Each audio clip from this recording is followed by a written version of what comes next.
आइए अब जानते हैं क्या है मुंबई ऑक्सीजन मॉडल, जिसका जिक्र सुप्रीम कोर्ट ने किया, सुप्रीम कोर्ट ने तारीफ की और कोविड की पहली ही लहर पर महाराष्ट्र सरकार ने अपनी तैयारियां तेज कर दी। Jumbo covid centre, BKC, NAC की क्षमता बढ़ाई और मुलुंड और दूसरे जंबो कोविड सेंटर की क्षमता भी बढ़ाई गई, इसमें इजाफा किया गया। यह मुंबई ऑक्सीजन मॉडल है जो इस वक्त हम आपको जानकारी दे रहे हैं। उधर ऑक्सीजन स्टोर करने में कामयाब हुए, बड़ी क्षमता वाली ऑक्सीजन टंकियां लगाई गई, वो वक्त रहते ऑक्सीजन की जरूरतों को कंट्रोल कर पाए। और बांद्रा के भाभा अस्पताल में प्लांट लगाया गया, जोगेश्वरी के बाला साहब ठाकरे ट्रॉमा सेंटर में प्लांट लगाया गया, मुंबई के 12 और अस्पतालों में प्लांट का काम जोरों पर चल रहा है। महाराष्ट्र सरकार ने निजी अस्पतालों की ऑक्सीजन सप्लाई भी कंट्रोल की, उन्हें बीएमसी के वॉर रूम से जोड़ा गया। बीएमसी के इसी ऑक्सीजन मॉडल की जमकर तारीफ हो रही है और इसीलिए लगातार हमने आपको बोला, जिस तरीके से संवाददाता अपडेट भी कर रहे थे कि मुंबई महाराष्ट्र में ऑक्सीजन की इतनी किल्लत नहीं है, तो ये मुंबई ऑक्सीजन मॉडल है। बीएमसी के वॉर रूम से जोड़ा गया, कनेक्टिविटी को अच्छा किया गया, ऑक्सीजन प्लांट लगाए गए। बीएमसी के इसी ऑक्सीजन मॉडल की सुप्रीम कोर्ट ने तारीफ की और तमाम राज्यों को कहा कि उनसे कुछ सीखें, देखें कि कैसे कंट्रोल में किया, कोविड की पहली लहर के बाद कैसे संभला Maharashtra. Jumbo covid centre, BKC, NAC की क्षमता बढ़ा दी गई देखते हुए हालात को, मुलुंड और दूसरे जंबो कोविड सेंटर की भी क्षमता बढ़ा दी गई। तो ये सब काम आए, ये सब कदम उठाए गए और इसीलिए मुंबई ऑक्सीजन मॉडल की तारीफ भी लगातार हो रही है और इस पर न्यूज़ 24 की सबसे बड़ी कवरेज लगातार जारी है। आप देख रहे हैं कि दिल्ली से पल्लवी झा इस वक्त आपको टीवी स्क्रीन पर नजर आ रही हैं और मुंबई से संकेत पाठक टीवी स्क्रीन पर, और इधर लखनऊ से आप देख रहे हैं अशोक तिवारी, वहां से अपडेट करेंगे कि क्या हालात बने हुए हैं। लेकिन मैं शुरुआत आज कर रही हूं संकेत पाठक आपसे। संकेत, मुंबई मॉडल, ऑक्सीजन मॉडल की जमकर तारीफ हो रही है, देश की सर्वोच्च अदालत ने जिक्र किया है और कहा है कि बीएमसी से सीखें कि कैसे कंट्रोल किया गया, वहां पर ऑक्सीजन की किल्लत नहीं हुई, इतनी मामले बढ़ने के बाद हुई।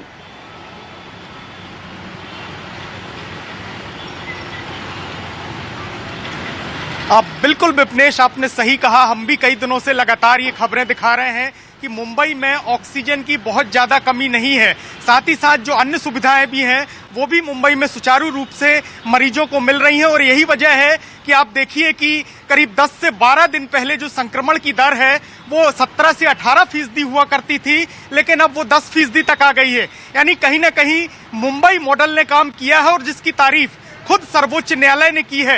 आपको बताऊं कि मुंबई मॉडल की जो खासियत है, खास तौर से ऑक्सीजन को लेकर, उसकी 2-3 जो बातें हैं वो बेहद अहम है, जिसकी जानकारी सभी को देना जरूरी है कि मुंबई महानगर पालिका, जिसको हम बीएमसी कहते हैं, उसने जो कोरोना की पहली लहर है वहां से ही काम करना शुरू कर दिया था। कहीं ना कहीं जो उनकी टास्क फोर्स है उसने जमीन पर उतरकर काम करना शुरू किया था और इसी को देखते हुए सबसे पहले जितने भी कोविड के जो जंबो सेंटर हैं, अगर मैं बीकेसी की बात करूं, नेस्को सेंटर की बात करूं, मुलुंड सेंटर की बात करूं, वहां पर बड़ी बड़ी जो ऑक्सीजन रिसीविंग कैपेसिटी है उसको बढ़ाया गया, बड़ी बड़ी टंकियां वहां पर लगाई गई ताकि ज्यादा से ज्यादा ऑक्सीजन को स्टोर किया जा सके।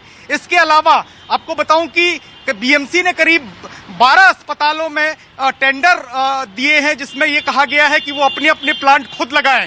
तो कुल मिलाकर ऐसे 16 प्लांट बीएमसी लगाने वाली, जिसमें से 2 प्लांट शुरू भी हो चुके हैं, उसमें से एक जो जोगेश्वरी का ट्रॉमा सेंटर है, इसके अलावा कस्तूरबा अस्पताल है, वहां पर भी वो खुद की ऑक्सीजन प्रोड्यूस कर रहे हैं, जिसके चलते किसी भी तरीके से मरीजों को दिक्कतें नहीं आ रही हैं।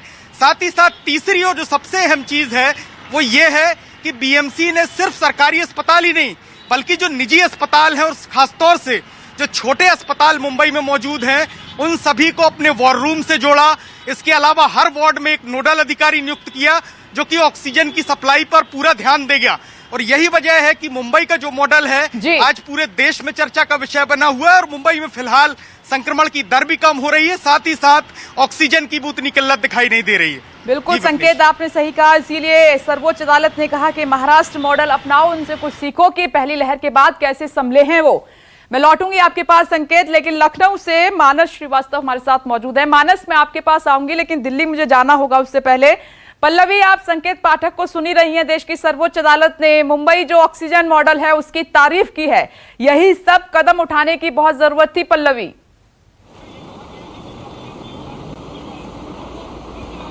बिल्कुल, देखिए सख्त कदम हर लेवल पर उठाने की जरूरत थी, चाहे वो केंद्र सरकार के लेवल पे हो, चाहे राज्य सरकारों के लेवल पे हो। दिल्ली के साथ प्रॉब्लम ये है, जो लगातार दिल्ली कहती भी आई है कि वो एक इंडस्ट्रियल स्टेट नहीं है, इसीलिए वो दूसरे राज्यों पर निर्भर है, दूसरी कंपनीज पर निर्भर है, केंद्र सरकार पर निर्भर है, इसीलिए वक्त लग रहा है दिल्ली में। हालांकि आपको बता दूं कि बहुत सारे प्लांट जो हैं वो बड़े बड़े अस्पतालों में लग गए हैं और वो चलने भी शुरू हो गए। जैसे कि हम एम्स की बात कर लें, आरएमएल की बात कर लें, सफदरजंग की बात कर लें, यहाँ बड़े प्लांट्स लगा दिए गए हैं ऑक्सीजन को ऑगमेंट करने के लिए। साथ ही साथ आपको यहाँ ये भी बता दूं कि कुछ प्राइवेट हॉस्पिटल्स हैं, उन्होंने भी बाहर से ऑक्सीजन प्लांट्स मंगाए हैं और वो इंस्टॉल हो चुका है। इसी तरीके से दिल्ली सरकार ने भी कई और जो प्लांट्स हैं वो बाहर से मंगवाए हैं। हालांकि उसमें थोड़ा समय लग रहा है, लेकिन अब जो है दिल्ली सरकार ने ऑक्सीजन बुलेटिन जो है वो निकालना शुरू कर दिया। और देखिए 4 मई का बुलेटिन है विपनेश, और इसमें यह कहा गया कि डिमांड ऑफ ऑक्सीजन और 4 मई जो था वो 976 मेट्रिक टन का था, लेकिन जितनी सप्लाई हो रही थी वो 555 मेट्रिक टन है। यानी 976 मेट्रिक टन आपकी जरूरत थी, लेकिन 555 मेट्रिक टन ही आपके पास मौजूद था। उसके बाद उन्होंने वीकली एवरेज बताया, उसके बाद उन्होंने ये बताया कि कितने एसओएस सिलेंडर के लिए आए। तो ये तमाम अब चीजें जो है बुलेटिन के फॉर्म में दिल्ली सरकार की तरफ से आने लगी हैं। लेकिन अभी भी मैं ये नहीं कह सकती कि यहाँ दिल्ली की स्थिति अच्छी है, क्योंकि अभी भी ऑक्सीजन की कमी है। प्लांट्स लग गए हैं, लेकिन अभी उसको स्ट्रीमलाइन करने में थोड़ा वक्त लगेगा। और जैसा कि दिल्ली के कोटा को बढ़ाकर 590 मेट्रिक टन किया गया है, लेकिन बावजूद इसके 900 के ऊपर मेट्रिक टन दिल्ली की जरूरत है और वो पूर्ति अभी तक नहीं हो पा रही है। प्लांट्स लगे हैं, उनको उनसे ऑगमेंट किया जाएगा, उसको भी बांटने में थोड़ा वक्त लगेगा। तो दिल्ली को संभालने में वक्त लगेगा, लेकिन कोशिश जो है वो तेज हो गई है। वहीं दूसरी तरफ विजय राघवन की बात आप कर रही थी। विजय राघवन ने कल संकेत दिया कि तीसरा पीक आएगा, तो आप उसके लिए तैयार हो जाइए। सवाल तो यही है कि दूसरे पीक के लिए तैयार नहीं थे, तो तीसरे पीक के लिए किस तरीके की तैयारी होगी, ये एक बहुत बड़ा प्रश्न है। क्योंकि अभी तक जो लॉकडाउन की बात की जा रही है कि लॉकडाउन लगाना ही एकमात्र उपाय है।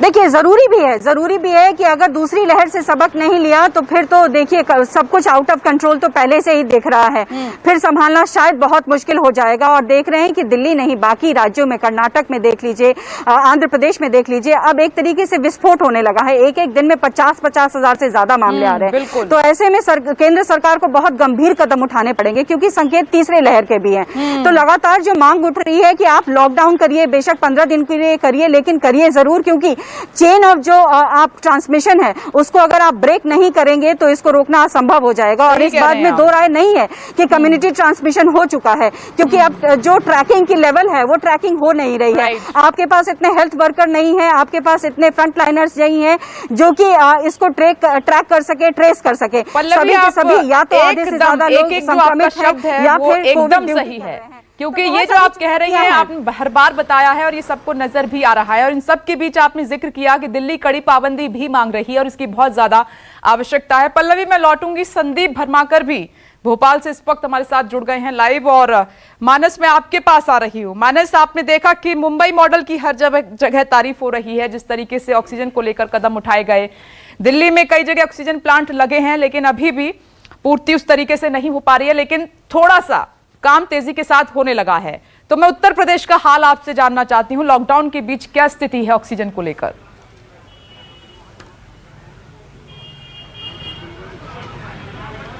देखिए, ऑक्सीजन की भारी किल्लत उत्तर प्रदेश में बनी हुई है, इसमें कोई शक नहीं है। ये बात अलग है कि लखनऊ राजधानी है, लिहाजा यहाँ पर भी आपने देखा कि 3 बार ट्रेन आई और जो ऑक्सीजन की सप्लाई थी उसको सुचारू करने की यहाँ भरपूर प्रयास किया गया। लेकिन एक सबसे बड़ी जो कमी महसूस की जा रही है वो ये कि जो आसपास के तमाम दूसरे जिले हैं वहाँ पर ऑक्सीजन की व्यवस्था नहीं, और उनको जो वहाँ पर जो मरीज भर्ती हैं उनको भाग के लखनऊ आना पड़ रहा है उनके तीमारदारों को। कल भी हमारी कई लोगों से बात हुई, वो मदद की अपील कर रहे थे, कह रहे थे कि अगर मीडिया में कुछ खबरें चलेंगी तो जरूर हम लोग की मदद हो पाएगी। तो हम लोग उनसे जानने की कोशिश की, तो कोई सीतापुर से आया था, कोई गोंडा से आया था, कोई बहराइच से आए थे, इस तरीके से बहुत सारे लोग आए थे। यानी जो उत्तर प्रदेश में जो तमाम ऐसे छोटे जिले हैं वहाँ पर ऑक्सीजन की सप्लाई जितनी डिमांड है उतनी नहीं हो पाती है, इसलिए भी यहाँ पर दिक्कतें आ रही हैं उत्तर प्रदेश में। हालांकि सरकार बार बार दावा कर रही है कि ऑक्सीजन की कमी नहीं होने दी जाएगी और यहाँ पर एक नया सिस्टम भी लागू किया गया। उत्तर प्रदेश के मुख्यमंत्री योगी आदित्यनाथ ने निर्देश दिया था कि जो होम आइसोलेशन में जो लोग हैं उनको भी ऑक्सीजन की अगर ज़रूरत है तो प्रशासनिक अधिकारी है वो ये तय करें, निर्धारित करें कि उन तक ऑक्सीजन पहुंचे। लेकिन फिर भी हम देख रहे हैं कि लंबी कतारें लगी हुई है। कल एक ऑक्सीजन प्लांट में आपने देखा था कि ब्लास्ट हो गया था, वहाँ पर बहुत सारे लोग लगे हुए थे लाइन में और उसमें से 3 लोगों की मौत भी हो गई। एक जो लखनऊ में तालकोटरा एक जगह है वहाँ पर लोगों ने बताया कि 3 दिन से इंतजार कर रहे हैं ऑक्सीजन उनको मिल जाए। उनके जो पेशेंट्स भर्ती हैं या घरों पे हैं उनको ऑक्सीजन की ज़रूरत है तो 3 दिन का इंतजार करना पड़ रहा है और ऑक्सीजन उनको नहीं मिल पा रही है। तो निश्चित तौर पर यह बात बिल्कुल सही है कि उत्तर प्रदेश में ऑक्सीजन की भारी कमी देखने को मिल रही है। हालांकि इस बीच में कुछ सकारात्मक प्रयास भी हो रहे हैं। 500 मानस 1 मिनट में आपको रोकूंगी, वक्त की कमी है, ब्रेक के लिए मुझे रुकना है। ब्रेक के बाद मैं वापस आती हूं और ब्रेक के बाद मध्य प्रदेश का भी हाल संदीप भरमाकर से जानेंगे।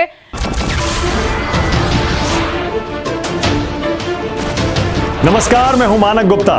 अगर आपको हमारा ये वीडियो पसंद आया हो तो इसे लाइक और शेयर जरूर करें और हाँ, हमें सब्सक्राइब और फॉलो करना ना भूलें ताकि आप देश और दुनिया की कोई खबर मिस ना करें।